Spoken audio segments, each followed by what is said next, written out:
Hello, everyone. This is our week ahead report for June the 14th to the 18th. My name is Angelos Zitis. I'll be hosting this event. I'm very excited to be here today because we have a very interesting week ahead. As you go through the risk warning and disclaimer, I'll be reading my introduction and then we'll be getting straight to the point. So, with the US inflation data rising to decade highs, the ECB interest rate remaining on hold while keeping its QE program in place, we close another interesting week as traders look forward for other opportunities. This report can be used as a window into what next week has in store for us. Some of the most important financial releases in the coming week include the FOMC and BOJ interest rate decisions that are of great importance, while the employment data from the UK and Australia and the inflation data from Canada and the Eurozone are also very considerable data and all add up to a rather interesting week for both analysts and traders. So let's get first into the US dollar. So let's consider first the fundamentals and then we'll get into more technicals. So starting with an observation of the dollar index, we are currently seeing the chart of the dollar index. This is the 4-hour chart. Now the greenback seems to be closing the week break even, a phenomenon observed also in the past 2 weeks. Not much price action was observed for the currency despite some rather important US economic data being released. In the past days, it was confirmed that the current economic circumstances in the US have led to the highest inflation increase in the past decade. According to the latest data, inflation has increased on a monthly and yearly basis, with core inflation figure also being on the high. Some analysts argue that this could be adding further pressure to the Fed and that the upcoming FOMC meeting in the next week comes in very handy and at a crucial point, as the matter is very likely to be discussed. Now, analysts expect the meeting to be less dovish than in April, and the discussion on the progress-dependent tapering plan is most probably to prevail. On a separate note, the weekly initial jobless claims figure released in the previous days dropped to its lowest since the pandemic hit, a sign that companies are hesitant to lay off employees at the moment. Some of the most important US economic releases in the coming week have the potential of moving the greenback significantly. Thus, traders are cautioned to take the necessary actions and protect themselves. On the 15th of June, we get the US retail sales and industrial production figures both for May. On the 16th of June, we have the start of the week, which is the FOMC interest rate decision. And this event can move not only the US dollar, but also many other markets across the board, like gold or even the stock markets. Thus, attention is advised. And finally, on the 17th of June, we get the weekly initial jobless claims figure and the preliminary Fed business index for June. So, moving now to our technicals.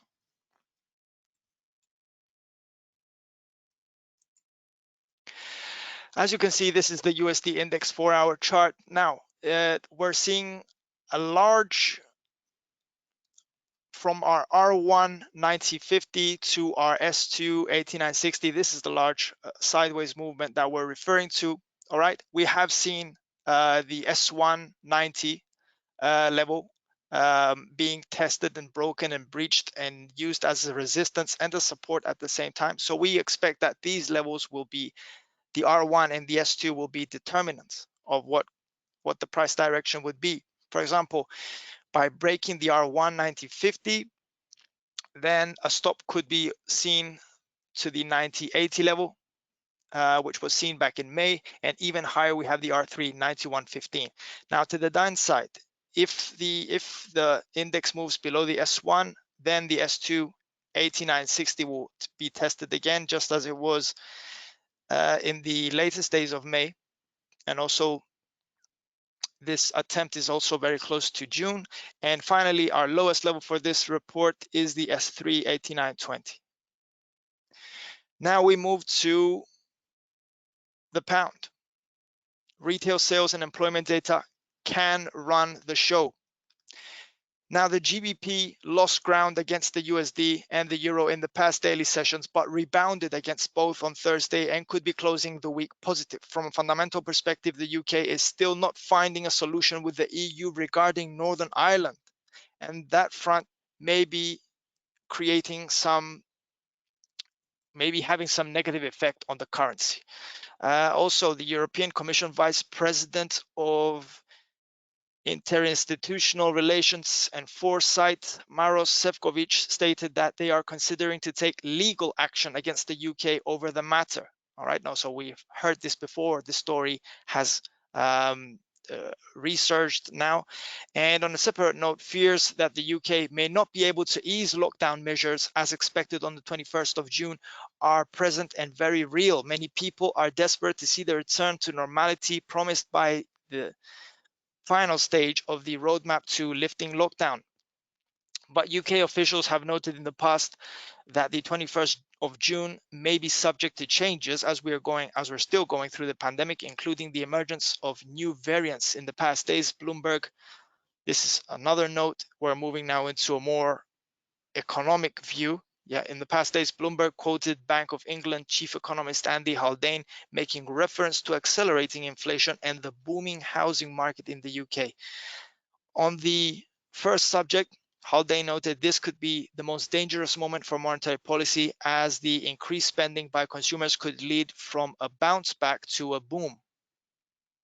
Finally, GBP traders are in for an interesting week ahead, with the UK employment report for April to be released on the 15th of June, making the start. On the 16th of June, we get the UK CPI rates for May, possibly along with the PPI rates. So back-to-back Tuesday and Thursday are expected to keep GBP traders at the edge of their seats, and volatility is probably to increase upon release. Finally, on the 18th of June, Friday, we get the UK retail sales for May, which are a very, very important economic release for the UK, especially the monthly figures. Now, overall, we have to highlight the fact that three very important economic data from the UK will be released, and the overall picture of the three could help form opinions for the future direction of GBP. We would advise traders to watch out throughout the week, as the pound is among the top volatile currencies, and opportunities or risks could rise unexpectedly, but also in accordance to the data scheduled. So again, we have cable right here. We're seeing the most price action in June being just between our R1 141.80 and our S2 140.85. Okay, but because we've seen some stops at the S1 141.30, we also keep that in mind, and also traders keep that in mind, because if you see activity in the past days, the traders have considered it. So above the R1, we've seen a previous stop at 142.35, thus using it as our second resistance, and higher we have the R3 142.95. To the downside, below the S1, as we noted, we have the S2 140.85, one stop here, 2-3 stops here, and even more in the past. So we're keeping the S2 intact, and even lower we have also set the S3 140.35 that was tested back in May, so it remains relevant. Sideways motion. Moving now to the next one, which is JPY, Bank of Japan interest rate decision. Now, this is another important event, a very important event. In my opinion, it could be, first is the FOMC meeting with the interest rate decision, and then the Bank of Japan interest rate decision. Interest rate decisions for me are very, very important, and they're also considered by traders, so keep that in mind. Now, USDJPY seems to be closing the week lower, with the JPY dominating for the second consecutive week. In the past days, the Japanese GDP figures displayed further optimism, as they were better than expected, even though remaining in negative territory. So they improved, but they remained in negative territory. Some analysts argue that Japan's economic recovery could lag behind other large economies that have rolled out COVID-19 vaccines faster than them. Moreover, after the recent GDP figures were released, it was noted that Japanese capital spending and private consumption were on the low, which showed weakness in domestic demand. JPY followers will also have a rather interesting week ahead with only 2 days of releases. So the one is on the 16th and the other one is the 18th. So it's only 2 days for the JPY traders and for USDJPY followers also. The first will be on the 16th of June with the Japanese machinery orders rates for April, and also the Japanese trade balance report with the exports and imports rates being in focus. And then we go to the 18th when we get the Japanese CPI data for May, and the star of the week, which is the Bank of Japan interest rate decision. Now, the interest rate decision is not pinned with a specific time, thus we would like to note it as tentative. We move now to the euro. Eurozone, German, and French inflation data to be released. Now, moving to the euro, the currency seems to be closing the week break even against both the USD and the GBP. Even though the fiber, which is also known as EURUSD is also known as fiber, moved upwards in the first days of the week, it has gradually come downwards until the European midday today, Friday. The ECB interest rate decision and press conference provided some volatility, but nothing extraordinary. ECB remained on hold as expected, and the central bank confirmed that it will continue to conduct net asset purchases under the Pandemic Emergency Purchase Program, which is a total envelope of 1.85 trillion euros until at least the end of March 2022. So that's a year ahead. So in our opinion, the news did not provide the necessary motivation to traders and for the currency to make substantial moves. It did make move, but it didn't make a substantial move. So however, looking forward in the week ahead, the Eurozone will be releasing some important financial data, possibly enticing Euro traders. Starting on the 14th of June, we received the Eurozone industrial production figures for April. Moving to the 15th of June, we get Germany's HICP for May and France's CPI for May. And a few hours later on the same day, the 15th, we get the Eurozone total reserve assets figure will be made public. On the 17th of June, we get the Eurozone HICP for May. As a general note, HICP inflation in the euro area increased to 1.6% in April compared to 1.3% in March 2021. So inflation is increasing also in Europe. So on a separate note, we just want to make a small point here that we will also be having the release of Norges Bank interest rate decision, which is also on the 17th of June. So Norges Bank interest rate decision, keep that out. This is for all the people, all the traders, all the market participants that follow NOK, trade the NOK, and that could create volatility for the NOK. And last but not least, we also have another central bank's interest rate decision, which is the SNB, Switzerland's. And Euro traders and CHF traders should be cautioned because this may react. We may see a reaction as the event gets closer, or even in the days before. In anticipation to such events, you can see movements taking place as the market looks forward. So keep that in mind. It's a very interesting week ahead. Moving now to the technical analysis. So this is EURUSD 4-hour chart. So again, this is sideways. All the instruments that we've seen so far is sideways, but we would like to especially note the S1 121.25. It was tested just now, just like a few hours back, or a few very short time back from where we are now in the afternoon on Friday. But higher we have noted this was supposed to be R1, 121.85, and even higher the 122.22. These are two very important resistances. And at the top we have the R3 122.65. Okay, so these resistances have been tested, as you can see, and we're also seeing this downslope forming for EURUSD. Okay, so keep that in mind as this trend has begun from late May. From a seller's perspective, if the S1 121.25 is breached, then the S2 120.85 could become the second support, and the third could be the S3 120.50, which was last seen in mid-May. So that's it also for the euro. We move now to the Australian dollar and employment report eyed by traders. Now, on a weekly basis, the AUD has gained ground in the current week, but also previous week against the USD.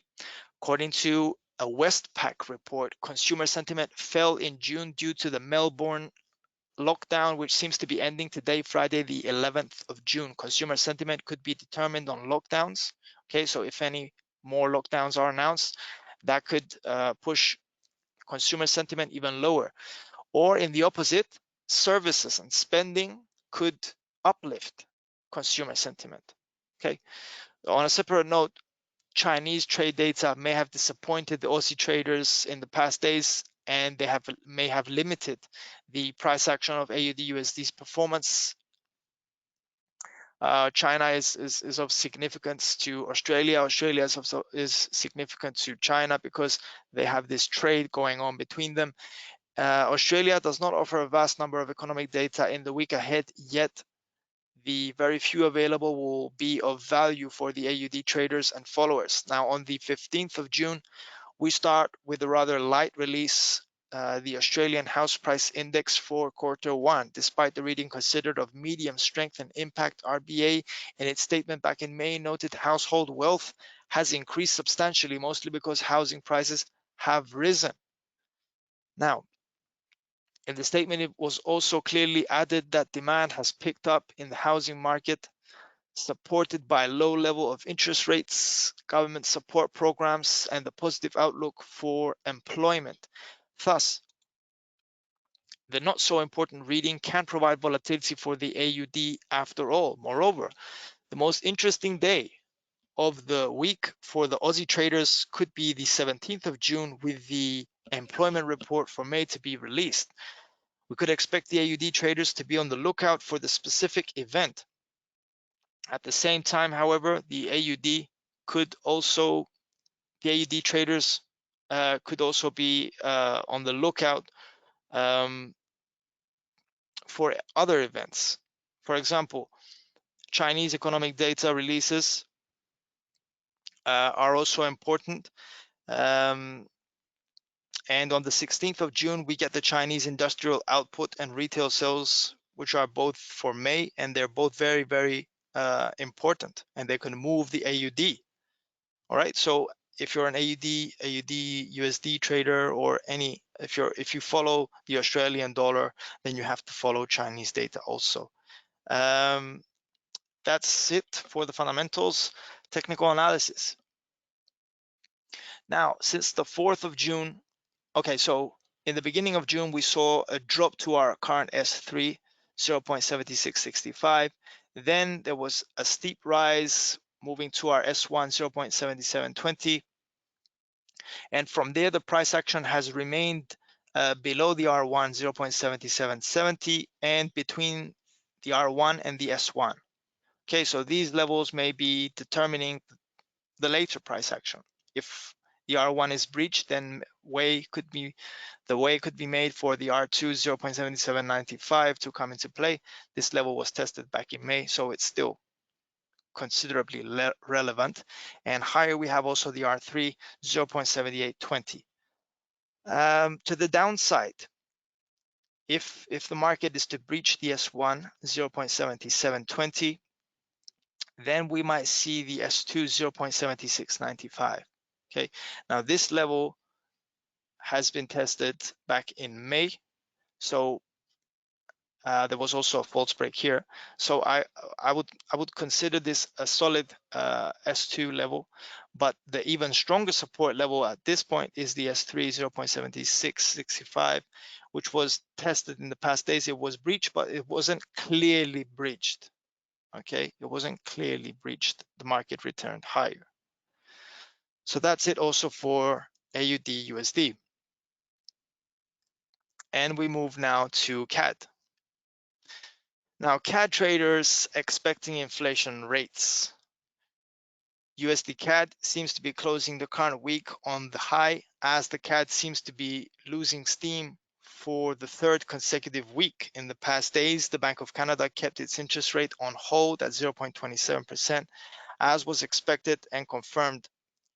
The bank's quantitative easing QE program continues at a target pace of 3 billion per week. So they're keeping it in place. Now, economic developments in Canada are improving, with spending being on the rise, the housing market being elevated, and inflation picking up. On the contrary, employment remains far from pre-pandemic levels, and the economy remains prone to variance despite progress on vaccinations.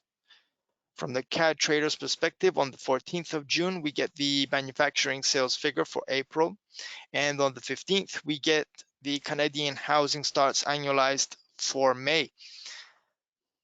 In a previous release of the Financial System Review, the bank's governor, Tiff Macklem, noted specifically that the housing supply was not able to cover for the demand, which as a result has pushed prices for single-family homes sharply higher in several markets. Okay, so we might be facing a housing boom in Canada. Once again, traders should be aware that if the pre-mentioned statement is confirmed, we could see the CAD giving some ground against other currencies. Finally, on the 16th of June, we get the CPI inflation rates for May. That's a very, very important financial release, and traders are advised to keep an eye out for the 16th of June. From a technical perspective, we are seeing the price action moving mostly in a tight sideways motion between the R1 121.30 and the S1 120.75. To the upside, the R2 121.70 is our next resistance, and even higher we had a touch here, which was both seen back in mid-May.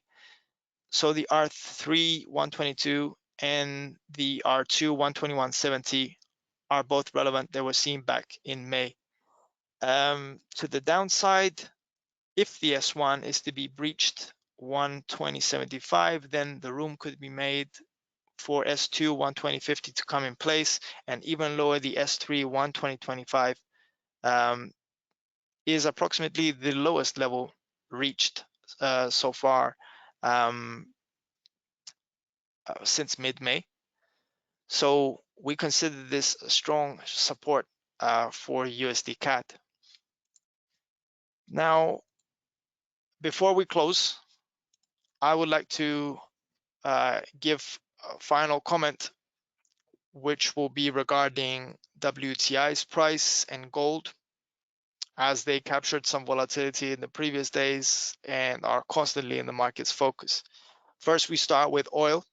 In the past week, we have seen WTI's price climbing to new yearly high levels, surging nearby $70 per barrel. All right. Now, the oil market seems to be supported by increasing demand for the commodity, which is backed by a solid vaccination process carried out mostly in the US and Europe. Now, an update on Thursday seemed to have disturbed traders, as WTI's price performed a quick drop lower in the mid-US session, after media reports suggested the United States lifted sanctions on Iranian officials who previously had relations to the oil market. Even though the market quickly corrected upwards, and the subject remains it remains to be seen what exactly happened, but the subject is at the same time is very, very important and can determine what will happen with oil's price, because of posing threat to destabilizing supply and demand. I'm not going to get into more detail on that. I'm just going to leave that with you. Keep that in mind. That's an important subject for WTI. Now we move to gold. Gold surged to 1900, but failed to break through, making a turn downwards on Friday's afternoon. Gold traders will also be interested in the week ahead, as the FOMC meeting has traditionally been used as a major source of motivation for gold traders. Gold traders tend to use this to create volatility, especially on press conferences. They could expect 1 or 2 words, and then you see huge movements on gold. And gold has the ability to move very fast. So caution is advised. I'm just going to check now if I have any questions in the chat or...